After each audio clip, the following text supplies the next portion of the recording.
Assalamualaikum warahmatullahi wabarakatuh.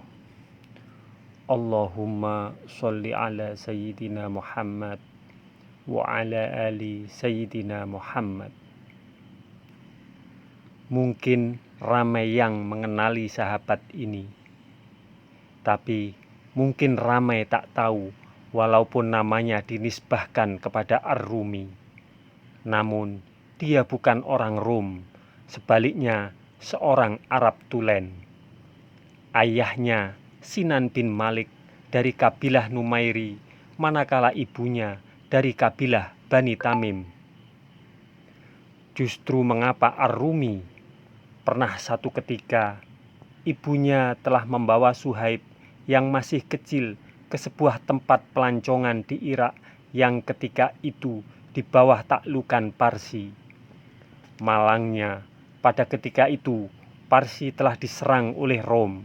Semua yang ada telah ditawan dan dibawa pulang ke Rom.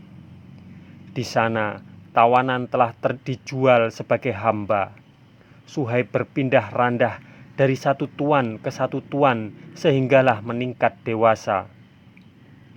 Disebabkan dirinya membesar dalam kelompok Rom, lidahnya tidak lagi mampu bertutur bahasa Arab dengan fasih.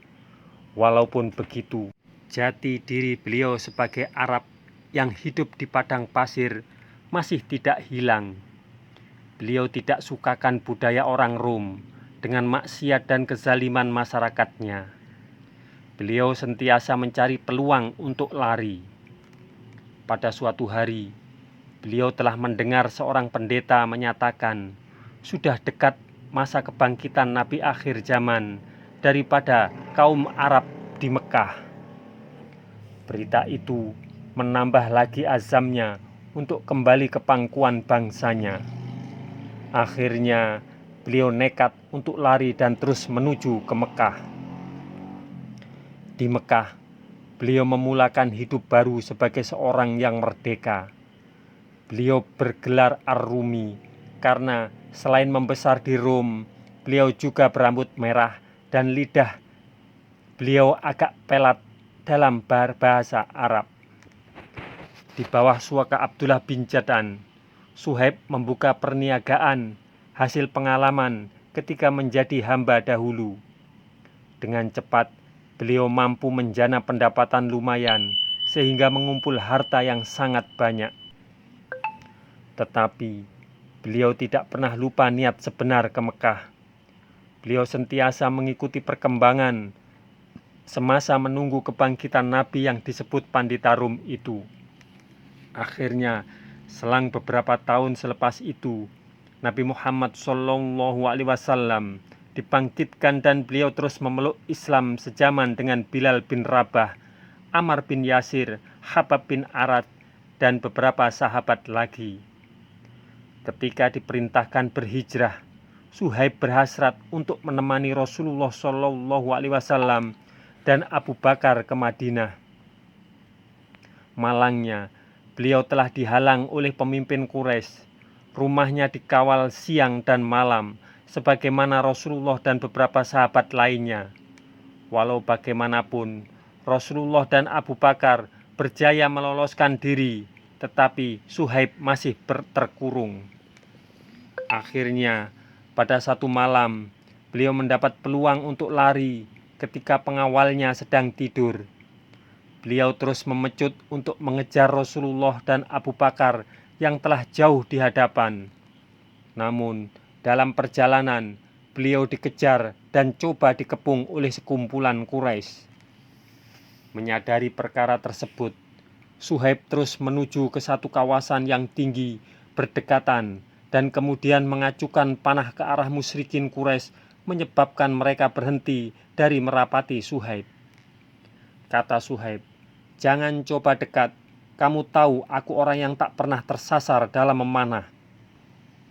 Kami tak akan benarkan kau pergi begitu saja dengan hartamu. Kau dulunya datang ke Mekah sehelai sepinggan, karena kamilah kau jadi kaya seperti sekarang, ujar salah seorang Quraisy itu.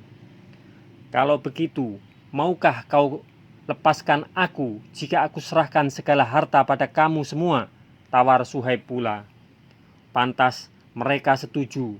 Lalu Suhaib menunjukkan tempat hartanya disimpan dan beliau pun dibiarkan pergi sehelai sepinggan.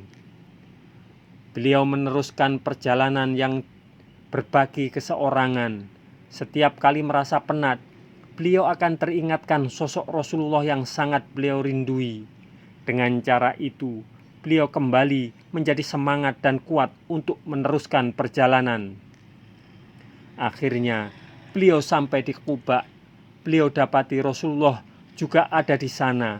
Baginda yang melihat kelibat Suhaib terus menyambut Suhaib kegembiraan dan berkata, "Perniagaanmu telah untung wahai Abu Yahya.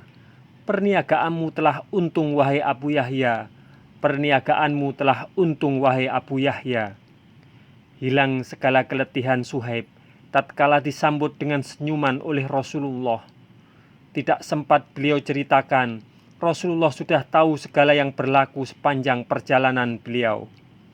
Suhaib turut mengukir senyuman dan berkata, "Wahai Rasulullah, tak ada seorang pun yang tahu peristiwa tersebut berjumpa dengan kamu sebelum aku. Ini mesti Jibril yang sampaikan pada kamu." Benar apa yang dinyatakan Suhaib. Sesungguhnya Jibril telah menyampaikan wahyu Tuhan dari langit yang menceritakan perihal Suhaib menerusi firman Allah. Dan di antara manusia ada yang menjual, mengorbankan dirinya karena mencari keridhaan Allah semata-mata, dan Allah pula amat belas kasihan akan hamba-hambanya. Al-Baqarah ayat 207. Suhaib mengajar kita arti pengorbanan yang sejati. Beliau tidak kisah menjadi miskin kembali setelah kaya, meninggalkan segala harta kemewahan yang dimiliki semata-mata demi menyahut perintah Tuhan. Kekayaan tidak menyebabkan beliau buta dari menilai harga sebenar agama Islam. Itulah dia perniagaan yang tidak akan rugi sekali-kali. Allah telah berfirman bahwa sesiapa yang berurus niaga dengan Allah, maka keuntungannya adalah surga yang tidak terperi nikmatnya. Sesungguhnya Allah telah membeli dari orang-orang yang beriman jiwa dan harta benda mereka dengan bayaran berupa surga. Semoga kisah ini bermanfaat untuk kita semua. Wassalamualaikum warahmatullahi wabarakatuh.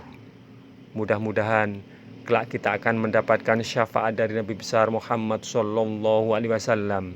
Amin, amin, amin ya rabbal alamin.